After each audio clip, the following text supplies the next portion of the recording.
কোচবিহার শহরে এক পানের দোকানদারকে পেটে চাকু মারার অভিযোগ উঠল পকেটমারের বিরুদ্ধে। ঘটনাটি ঘটেছে কোচবিহার এমজেএন মেডিকেল কলেজ হাসপাতালে বহির্বিভাগের ঠিক উল্টো দিকে। ঘটনায় ব্যাপক চাঞ্চল্য গোটা এলাকায়। জানা গেছে আহত ব্যক্তির নাম আতোয়ার হক। তিনি দীর্ঘদিন যাবৎ কোচবিহার এমজেএন মেডিকেল কলেজ হাসপাতালে বহির্বিভাগের সামনে পানের দোকান করতেন।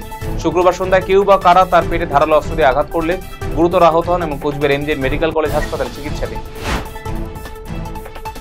জগন্নাথ দেবের উল্টো রথযাত্রা উৎসবকে ঘিরে সনাতনী রীতি অনুযায়ী 56 ভোগ আয়োজন করা হলো। রথযাত্রা উৎসব কমিটির পক্ষ থেকে শুক্রবার ইটাহার হিন্দু মিলন মন্দির ভারত সেবাশ্রম প্রাঙ্গণে রথযাত্রা উৎসবে প্রভু জগন্নাথ দেবের 56 ভোগ আয়োজনে মন্দির প্রাঙ্গণে অন্নভোগ গ্রহণ করতে ভক্তদের দিনভর ভিড় ছিল উপচে পড়া।